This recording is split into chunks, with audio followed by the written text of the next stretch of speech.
Oh, you're up. The Countess of Morcar is offering £1,000 for the return of the blue carbuncle.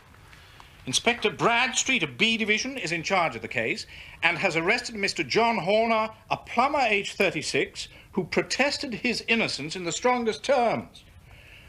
Circumstantial evidence was so strong that the case has been referred to the assizes. Horner, who showed signs of intense emotion during the proceedings, faded away at the conclusion and was carried from the court. Oh, excuse me, you are engaged. I am interrupting your study of that hat. No. The matter is a perfectly trivial one. But there are points in connection with it which are not devoid of interest, even of instruction. I suppose that, homely as it looks, that thing has some deadly story linked to it. That is the clue which will guide you in the solution of some mystery and the punishment of some crime. No. It is just one of those whimsical little incidents that will occur when you have 4 million people all jostling each other within the space of a few square miles. So what do you gather from that? Battered old felt. You know my methods. What do you yourself gather as to the individuality of the man who has worn this particular article? It was accompanied by a goose, Watson. For Mrs. Henry Baker was printed upon a small card attached to the bird's left leg. Oh.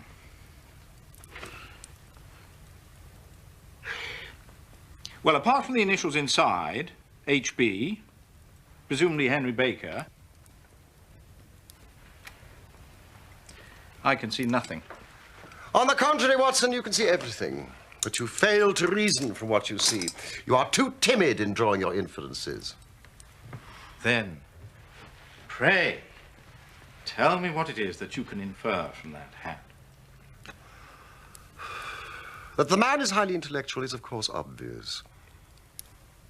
And also that he was fairly well-to-do within the past 3 years, although now he has fallen upon evil days. He had foresight, but less now than formerly, pointing to a moral retrogression, which, when taken with a decline in his fortunes, seems to indicate an evil influence. Probably drink.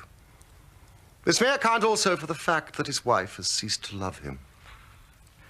My dear Holmes. He has, however, retained some degree of self-respect. Now, he leads a sedentary life. Is out of training entirely. He's middle-aged, has grizzled hair, which he has had cut within the last few days, and which he anoints with lime cream. It is also highly improbable that he has gas laid on in his house. Well, now you are certainly joking. Not in the least. Well, I have no doubt that I'm very stupid. For example, how do you deduce that the man is intellectual? It is a question of cubic capacity.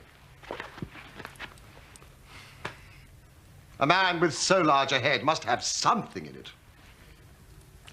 Well, the decline in his fortunes, then? These flat brims with the curled edges came in 3 years ago. It is a hat of the very best quality, Watson. Look at the band of ribbed silk and the excellent lining. If this man could afford so expensive a hat 3 years ago and has had no hat since, then he has assuredly gone down in the world. What about the foresight? The moral retrogression? Ah, here is the foresight. These securas are never sold upon hats. If this man ordered one, it is a sign of a certain amount of foresight, since he went out of his way to take precaution against the wind. But as you see that he has broken the elastic and has not troubled to replace it, a weakening nature. The further points that he is middle-aged, that his hair is grizzled, that it has been cut recently, and that he anoints it with lime cream can all be gathered by an inspection of the lower part of the lining, Watson, and witness the moisture. Obviously a free perspirer, therefore not in the best of training. But his wife, you said she had ceased to love him. This hat has not been brushed for weeks. When I see a man with a week's accumulation of dust upon his hat, And his wife has allowed him to go out in such a state. I fear that he has been unfortunate enough to lose his wife's affections. But he might be a bachelor. Nay, but he brought a goose as a peace offering to his wife. Remember the card attached to the bird's leg? Yes. Well, you have an answer to everything. Just a minute, just a minute. How do you deduce that there is no gas laid on in his house? One tallow candle stain, or even two might come by chance, but when I see Watson, no less than 5. He never got candle stains from a gas jet, Watson. Are you satisfied? Well, it's all very ingenious.